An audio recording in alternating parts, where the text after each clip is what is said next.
Welcome to another episode of the Fixed Ops Mastermind podcast. Today, I am joined by Russell Hill, the co-founder and managing partner of Fixed Ops Marketing. Welcome to the show, Russell. Oh, I'm humbled, honored, and heart-filled of gratitude that I might be able to share a little bit of my strength, some of my wisdom, etc. I'm sure you will not disappoint. You never do. So we'll jump right in. So you've worn just about every hat in this business, and what about it has kept you hooked on automotive for all the years that you've been in it? Well, that's a double-edged sword. It's the people and the opportunity. It's the opportunity that regardless of who you are, your background doesn't make any difference. If you have the drive, the tenacity, and you have the perseverance, and you find your own lane, you can make anything happen. You can make all your dreams come true. That's so true. It is. You can write your own ticket. So true. Being a kid that didn't go to college, this business has been all I've known, and I think we've done pretty well. My kids get everything that they want, and we've lived a good life with more to come. It does provide that, doesn't it? Yeah, it sure does. So your story, I've been lucky enough to see you a lot on Fixed Ops Mastermind and other places. So being able to learn who you are more, you've had some big personal challenges and have overcome them and use them to your advantage. What's shaped the way that you connect with people in the industry through those personal challenges? Well, I think that there's two important dates in my life, and that was the day I was born and then the day I figured out why. And what I mean by that is, so I struggled with drug and alcohol dependency for a long, long time, and I paid some heavy prices for it as well. And I was in the grips of hell in one particular moment, and this was essentially December 1st, 1994. And I had a very, I'm not a religious guy, but I'm a very spiritual guy. And I had a knife in my hand, and I was ready to end it all. And I had done so much drugs and drank so much. I think it maybe even had a stroke or a heart attack, or I don't know. It was bad. And I grew up in upper middle class, mom and dad, church, all that stuff. And so I've always believed that there was a God, but I never knew what it meant to have a relationship with him, which is an important part of my life, or the force, the power, whatever you want to call it. And so I dropped to my knees and I said a prayer. And in that moment, I had what's called a burning bush moment for me. I wasn't high or drunk anymore. And for the first time in my entire life, I ceased a total surrender. I ceased fighting everyone and everything. I took ownership for everything that happened and that happened in my life up until that moment. And I quit fighting everybody and blaming everybody and took ownership of that. And that set me on a tremendous trajectory. And I ended up, I was in Dallas at the time. And I called my father. My mother and father completely disowned me, wouldn't answer my phone calls. But I reached out to my dad, and he picked up the phone. And that was probably the first time in 3 years that had happened. I mean, it was really bad. And anything that wasn't nailed down or anybody I could manipulate to get what I wanted, that's what I would do. And if I couldn't get it, I'd steal it. So, but my dad answered the phone, and he came and picked me up and dropped me off in Sherman, Texas, where I'm still at today, and gave me enough money for food and a hotel for 3 nights. And that was it. And I'm fixing to celebrate 31 years clean and sober. Amen. Yeah. That story resonates with me. I'm thankful that I haven't been completely bit by the alcoholism and drug piece, but I've definitely experienced it throughout my family. And my dad, who was one of my best friends, other than my wife, similar story, right? He was going down that road, and he now is, I think Halloween is 35 years. Wow. So it resonates with me, and it proves that when you hit that bottom, you can get back up. Yep. So my hat's off to you. Thank you. That was the worst day and the best day of my life simultaneously. Absolutely. I have no regrets. One time on a show, somebody asked me, Russell, if you could go back and tell your 18-year-old self something to offset, some of the pitfalls that you experienced in your journey, what would that be? Well, first of all, when I was 8, I wouldn't listen to you. So it wouldn't make any damn difference what you said to me. I had to go through what I had to go through, and I'm grateful for that, because it has helped shape me to be the father, the son, the grandfather, and the husband, and the friend that I am today. And somebody that a lot of us in this industry look up to and appreciate, and man, I don't even know how to follow that up any further. So, but I appreciate every time that we get to spend time together. I know that. But so looking back, who is someone that changed the way that you lead and you collaborate, and how do you keep that ripple and pay it forward today for the folks that need it?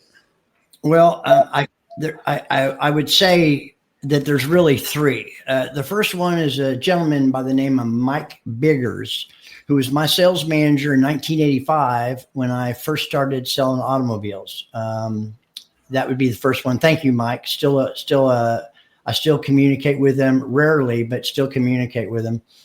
The second one is a gentleman by the name of D Murphy, who was my sponsor. When I first moved up to Sherman and got into the program, I went to a 90-day treatment facility, but we went to AA meetings every night, NA meetings, whatever. It never worked before. I tried that, I don't know how many times. And then the third one, I won't say his last name. His name is Roger. He had a really profound impact on me, because I was involved. I was a sales manager. No. That was before. No, I was GM of a Chrysler Plymouth Jeep store at the time. And this was in 1999, I believe, when that happened. Anyway, I was involved in some other things outside of the car business. And I met this guy, multi-millionaire, attorney, networker. I mean, just a go-getter. Man, and every time you walked into the room, it's like, man, you just felt this energy, right? And so I asked him one day if I could take him to lunch. And he said yes. And the purpose of that was I wanted to tap in. Before, I probably wouldn't have ever reached out to somebody like that. I felt like, they wouldn't talk to me, etc. But he did. And we sat down, we had lunch, broke bread.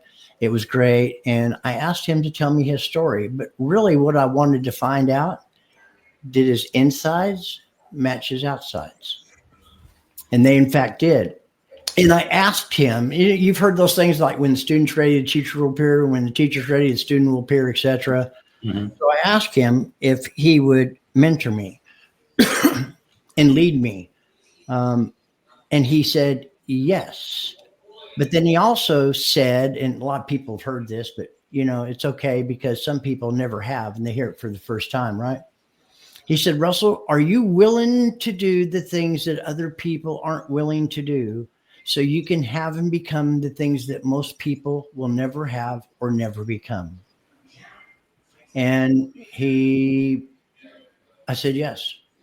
And he said, listen, I'm going to make some suggestions. I'll meet with you once a month, and you can call me.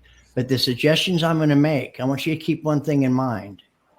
What you have doesn't interest me. Okay. What I have is what you want. So there's no games, there's no agenda, there's nothing in this for me except helping somebody who appears to be ready to go to the next level.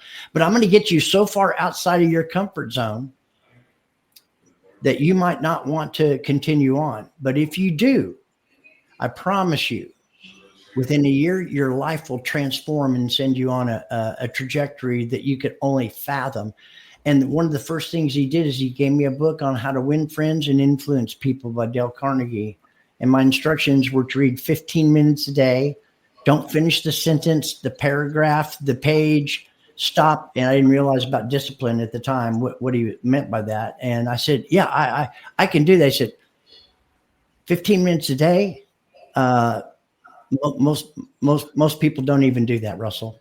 But let's start there. And he worked with me for quite some time, and it wasn't even a year; it was 6 months, and my life completely transformed. He's probably had the single largest impact from a professional and business and success and chasing my dreams and staying outside of your comfort zone, because it's a real dangerous place for me.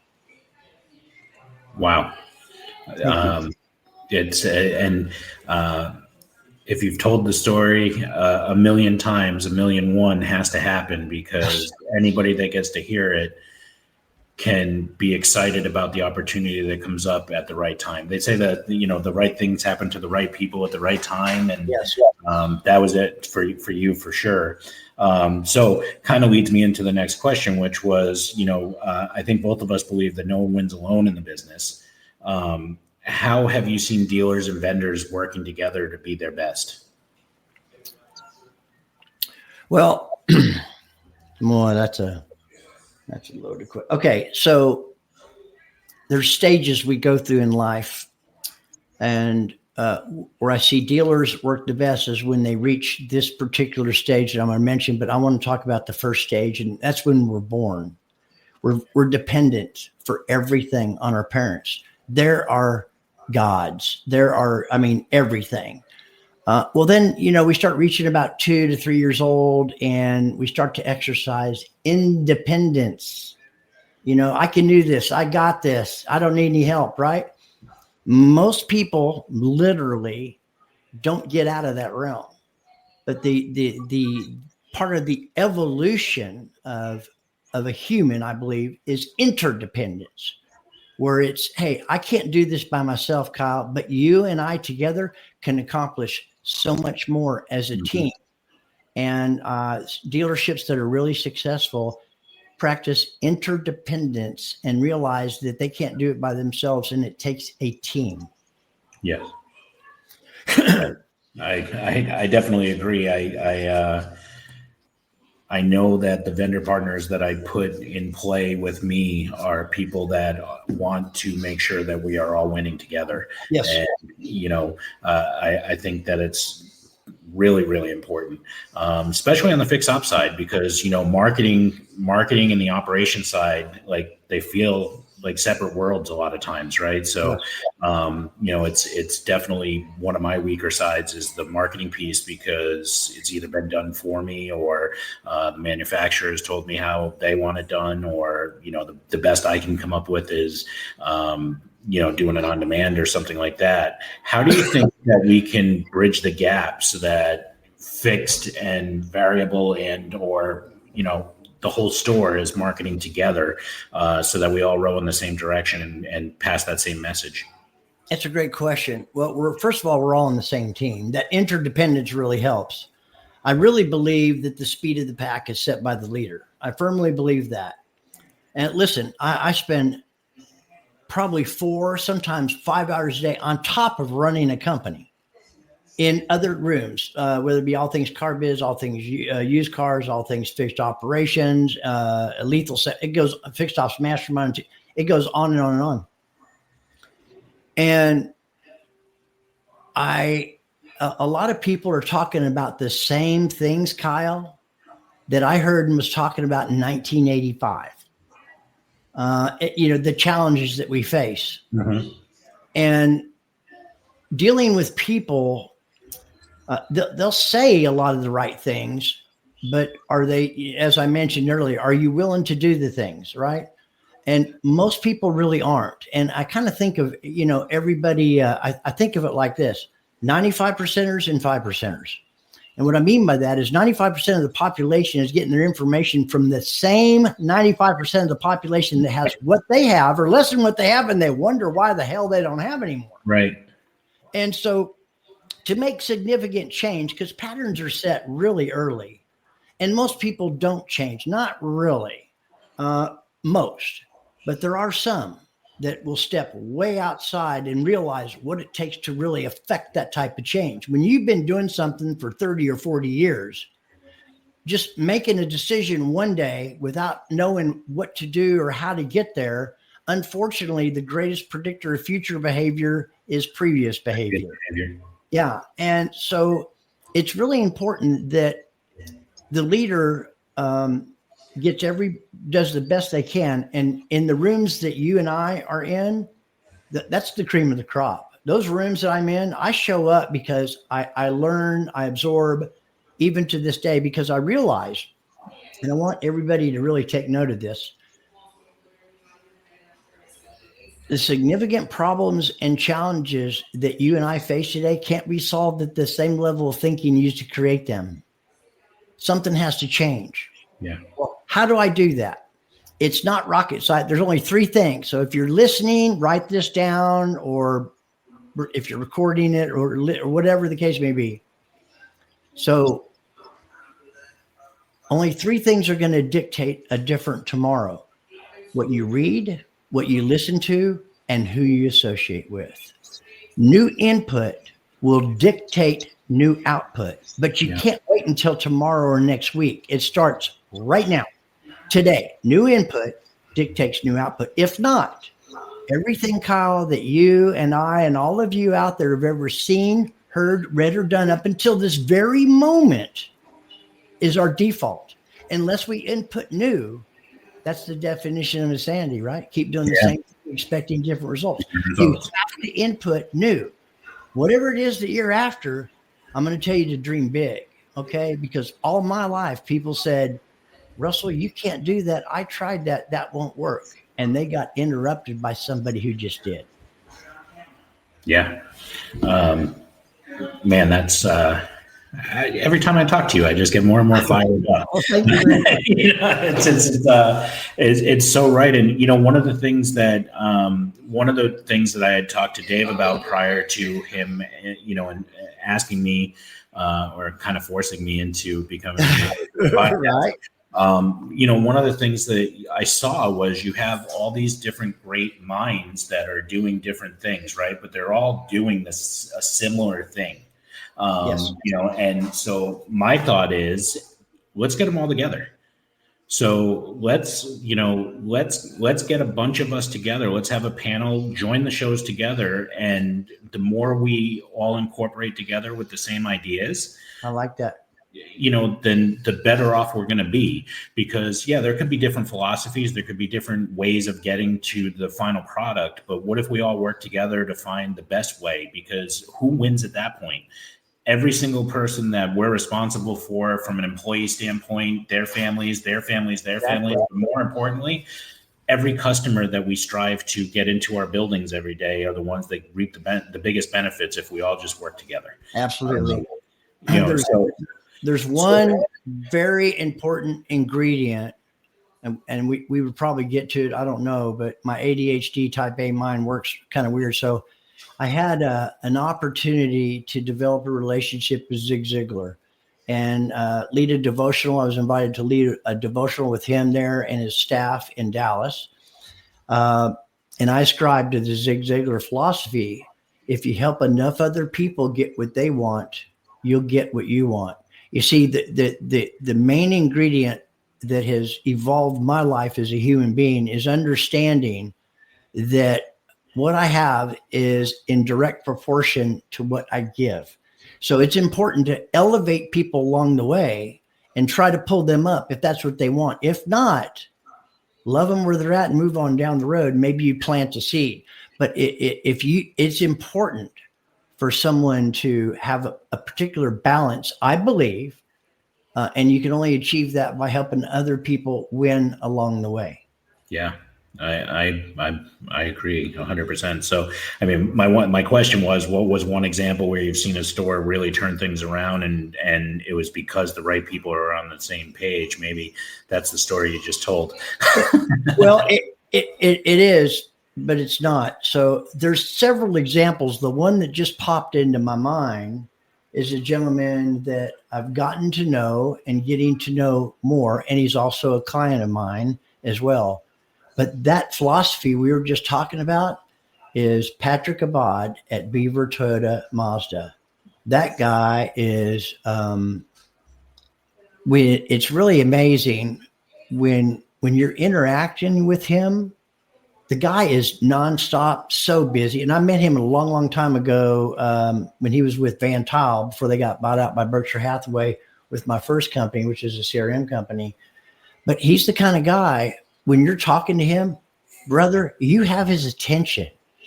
It's all yours because there's so many distractions. Getting a hold of him can be really tough. But as far as a nucleus, a team, a following, hand raisers that will lay down and get run over before he gets hurt.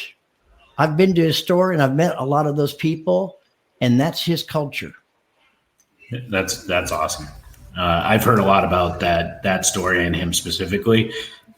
Unfortunately, maybe you got another guy I have to try and get on the show. Right? Yeah, absolutely. We'll get that story. Kind of switching gears just a little bit. Tech is something that I've gotten pretty heavily involved in. So it's moving so quickly.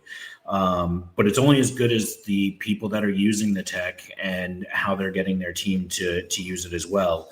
What is your take on blending new tools with the human touch that'll keep guests coming back into the building? So last night on the Mastermind, Michael Peterson was talking about AI, and you remember last night? Yep, I do. So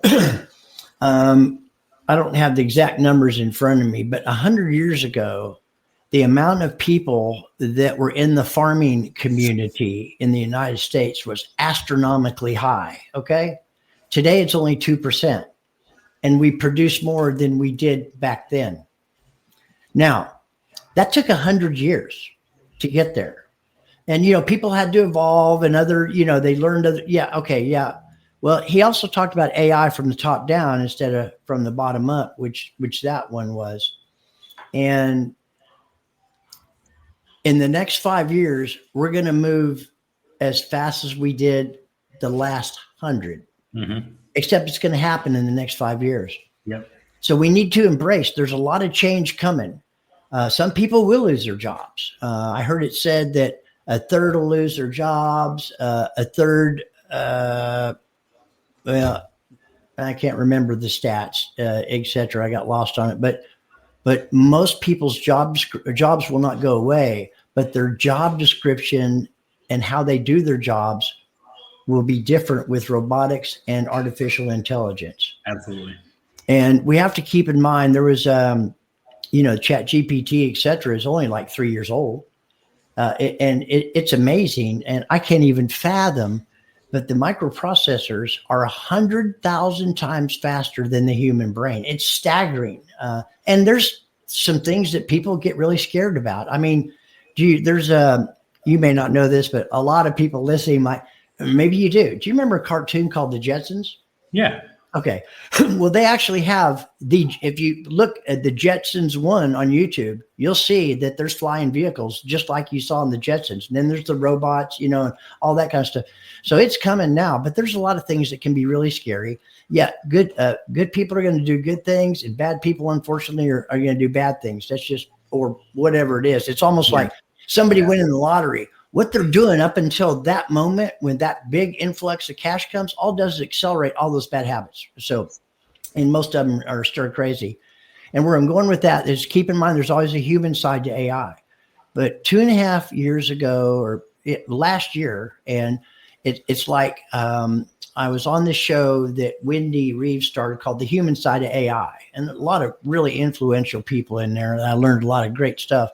One of them was April Simmons. From the dealer's perspective, dealers were signing up left and right for anything that said AI. but they weren't looking at it as a supplement to what they were doing. They were looking at it as to do something that they didn't want to do. Mm-hmm. And not only that, but nothing communicated with anything else. So you went from what I call ADD, another damn dashboard. So you went from 2 or 3 screens to 5 or 6 or whatever. Anyway, those people were signing up and canceling just as fast. And I think there's been a little leveling in the field. People are starting to really grasp and understand that. Let me make sure I understood. Ask me that. I think I got off track about, so technology is going to be crucial. And I think one of the biggest areas that's going to benefit the most is fixed operations. I agree. From merchandising, distribution, marketing, timely communication with our clients. And the reason I say they're probably going to benefit the most is because they are lacking the most when it comes to what matched against the variable side and what they have. So I think that's going to be a huge play. And that's going to affect the variable side too, because listen, in 1985, the average person sold 10 cars when I started selling cars. In 2025, it's like 9.7. I mean, we have all this amazing technology, but it's being used for the wrong purposes. And I really believe this thing here. It's coming fat. Data is extremely important. Marketing with the right content, with the right information at the right time, and engaging customers in a way, hell, that they want to be engaged. I don't care if they're 18 years old or 80 years old.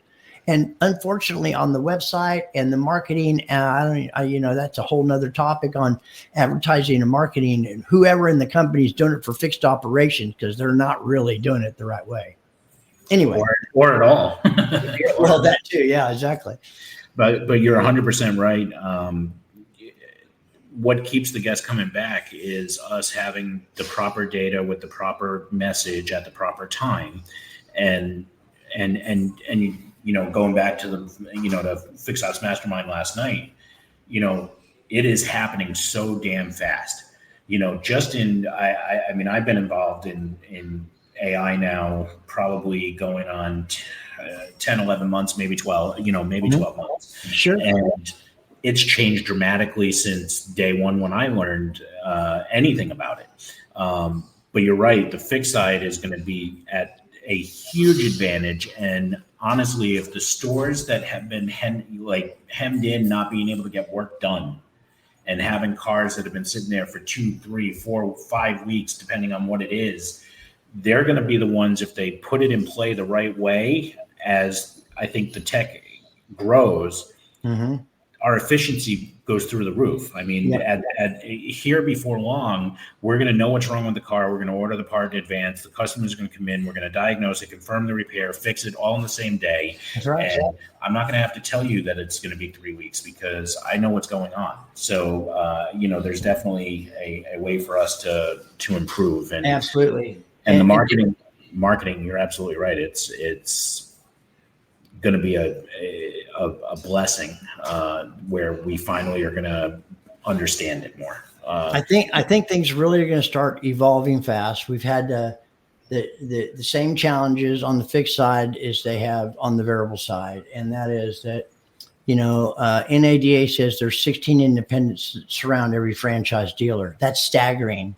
We've lost billions of dollars, and it's really dramatically affected our repeat, our referral, and our retention. And there's a lot of reasons why, but you know what? We're starting to figure that out as a community. I agree. And we're going to embrace, and the AI and the other tools that are going to be available are going to supplement the things that we don't have time for, and take us away from the most important thing. And that's our guests, our customers. They're the most important thing, is to be customer centric. Absolutely. I agree. So I guess, if you were to be able to wave a magic wand and get every dealer group, vendor, and OEM to commit to one shared improvement in fixed ops, what would it be? Well, I got this idea. And it wasn't mine. There's not really too many original ideas, but whoever, if it's an automotive group, a single point, etc., if you could bring everybody, in your case, Kyle, that you have a partnership with anything that affects your fixed operations, that there needs to be at least once a year, if not once every 6 months, there needs to be a collaborative effort where everybody shows up and spends a half a day or a day, because all the vendors want is to make you happy, Kyle, and to provide you with what you need so you can do your job more efficiently. So there's a lot of things that if everybody got together, and I'm talking about someone from, one of your technicians, advisors, you, a sales service manager, whatever. But if all the vendors can get in one place and everybody can listen to what everybody else is saying and be able to communicate and coordinate with some of the other vendors, because they all want the same thing, and it's about being customer centric. And in this case, you would be the customer. So it'd be important. You could hear the feedback and what's going on, and it would provide a tremendous amount of efficiencies, I believe. Amen. That's a heck of an answer, Az. You're just on fire. So I know we talked about 5 years from now, but let's talk about 10 years from now. Mm-hmm. So 10 years from now, what do you hope to look back on and say, man, we finally nailed this as an industry. We've finally got this thing figured out, and what a difference. It's happening right now as we speak. I really believe that there is a huge paradigm shift. And that's not just because I grew up on the variable side, but I believe there's a huge paradigm shift. And what I mean by that has several, maybe I've heard different, but it's rules and regulations that establish the boundaries that we live by today. So unfortunately, part of what's going on means that we're going to have to get outside of our comfort zone, and we're going to have to be open and make some changes. And you heard what I said earlier about the 95 and the 5%ers. Yes. Unfortunately, people resist change. They just do. The only person or persons that really love change is a crying baby. Beyond that, nobody else really enjoys change, but they want to be changed really quick, Yeah. And a lot of that is going to be, so even the mentality of the leadership today is changing. Now, I may be a little biased because I'm in the rooms with the 5%ers, but when I'm out there in the market, I see we need to adapt. For the first time in history, we have 4 generations working in automotive. The same, 4 different generations at one time in this business. And the way it used to be is not the way it is now. And I don't know if I got it. So in 10 years, we'll look back and say, you know what? I was a part of that revolution. Yeah. Because it's going to happen. It's exciting. Yeah, I mean, it is. Where we're heading and where we can go if everybody's on board working it together. Absolutely, man. It's amazing. So I'm going to ask you a question that I don't think I know the answer to for myself, which is, if you weren't in the automotive industry, what would you be doing? Public speaking. Well, you do that now. Right. But I would be, so I still, even at almost 31 years now, I still go to meetings. I still sponsor people. I took a crack one time with a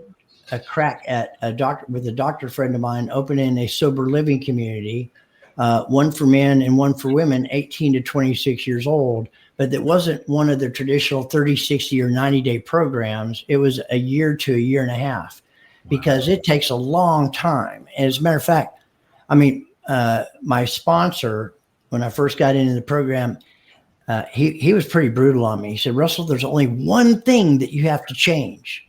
Only one thing. And I said, oh, D, wow, that's great. What is that one thing? Everything. You have to change everything. And it takes time, because you have the problem I realized then was not even the drugs and alcohol, because I started so early.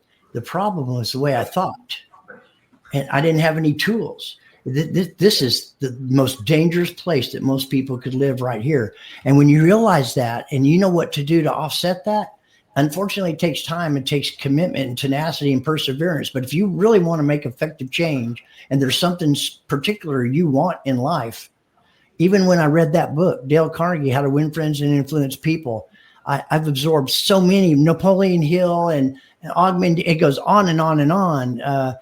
They all say the same thing in different ways, and we pick up on different things. But to affect any kind of change, it starts right here, the head and the heart. And it doesn't happen overnight. It takes consistent work every single day. But the next thing you know, you look back and go, wow, what a journey. What a journey. So storytelling, because I would like to, as a matter of fact, there's, writing a book right now with my chief marketing officer, Charity, and we're just about finished. It's 2.5 years in the making. And it's, I think it's going to be a fascinating read, not only for automotive and overcoming obstacles, but realizing, hey, if I did it or you did it, and they know the trials, I think we all have crossroads, most of us, where we overcame really substantial things. And I still deal with some things today, but the two biggest things for me that are dangerous are secrets and resentments. Those are the two biggest things that cause people in sobriety to go back out over and over and over again. They don't get it. You have to deal with the crap in your life and try to figure out where it came from so you can set yourself on a different trajectory. And you have to read and you have to listen, and you got to quit listening to all that negative crap, you know? Wow. Did that answer your question? Yes, it did. It did. And I think just like you are here, you'd be perfect there. So thank you very much. You know, so I guess if you could learn one skill instantly, I guess outside of automotive, and I guess I'm going to put you on the spot and say public speaking, what skill would you instantly like to learn? Opening people's eyes. If I could learn that one skill and I could do it really quick to help them see what's really possible in their life, it would be opening people's eyes to understanding you're your own worst enemy. Get the hell out of the way.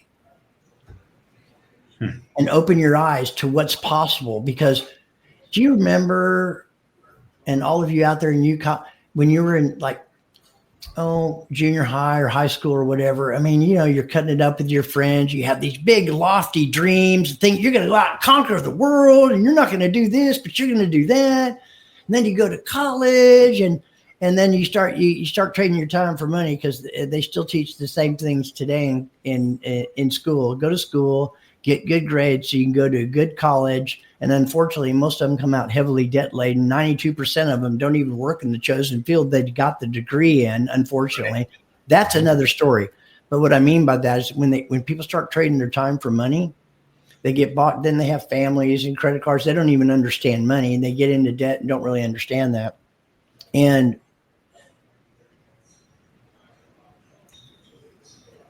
the older people get, those dreams are still there. Those things that lit you up and excited you are still there. But what I found over the years, particularly with older people, when they're ready and you try to find out what their dreams were, they're reluctant. And some of them really get emotional when they start tapping in to those dreams, because people told them, you can't do that. I tried that. That doesn't work. You got a family, you got a job, you got a car payment. Well, they do work. And yes, you can. Love it. So one superpower in automotive where you can change the dynamic. So one superpower in automotive, what is it? What would you want it to be? Oh, man. One superpower. Gosh. One superpower.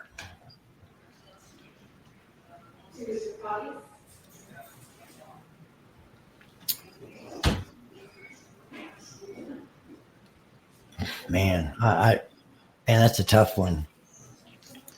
One superpower.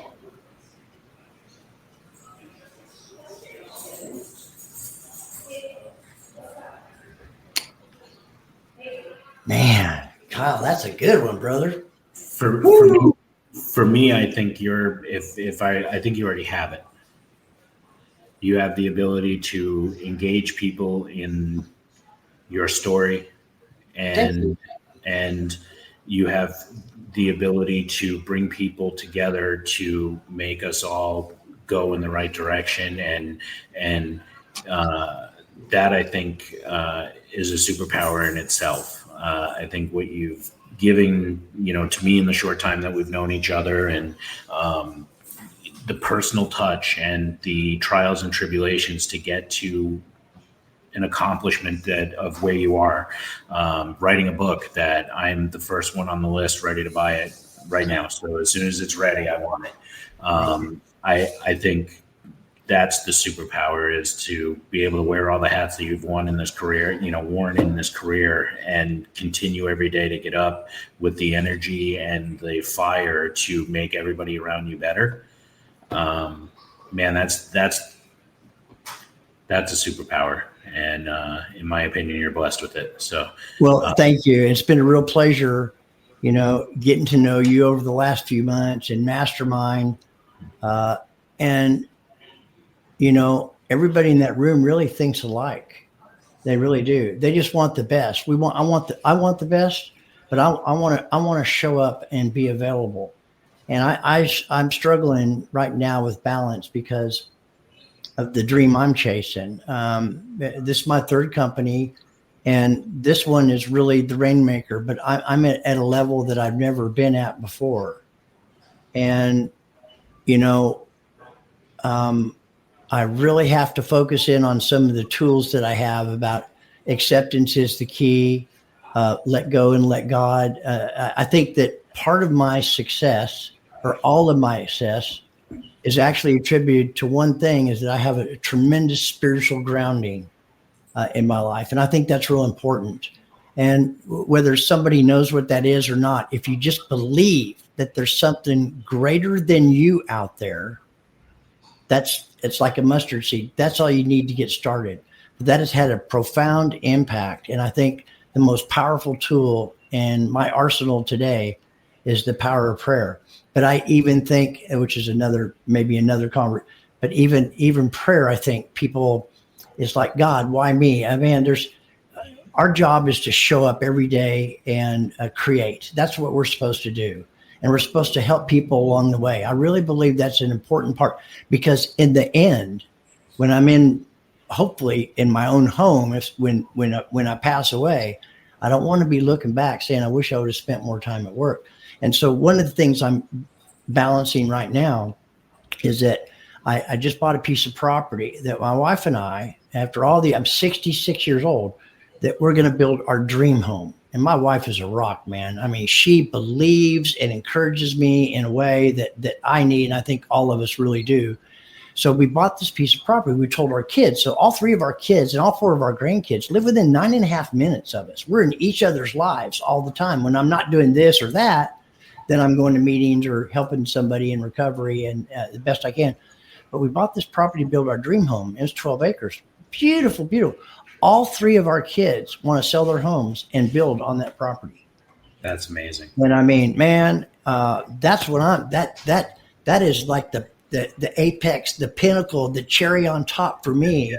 As I start to unwind, I don't know if I can ever quit working, but at this level and the things I'm learning right now is tremendous. And some of those, I learned something from everybody. And you're an amazing guy, Kyle. The things I hear you say and how you want to help other people, and you want people that are trying to get in your way just to get out of your way, and let you institute and implement and realize the things that you want to accomplish based upon how I know you right now. You're getting there, or you're already there. I know sometimes, GMs and stuff like that, they'll get in your way, but you just stay in your own lane, run your own race. When it's time to push back, you push back. And you seem to be the kind of guy that pushes back when it's appropriate, but in a loving, understanding way, instead of some condescending, like, you know what I mean? Yeah. Yeah. No, Yeah. absolutely. And thank you for the kind words. It's greatly appreciated. Man, I know we could go for hours and hours and hours, but I want to thank you again for taking the time with me and telling your story again. I tell you, it's never going to get old on me. I think every single time I pick up another piece that I need to use in my own arsenal, and that's what it's all about. Us getting together so that we can be great together. And Yes. Again, Russell Hill from Fixed Ops Marketing. I appreciate your time, and I hope to do this again very, very soon. I do too. And I'd like to end with this. If nobody told you that you were greatly appreciated and that they loved you, I just told you that. So thank you. I'm humbled, honored, and grateful to have the time to engage with you and the audience or whoever is going to be absorbing this. So thank you all. Thank you. And I love you too, by the way. All right. Thank you very much. All right. That's a wrap, right?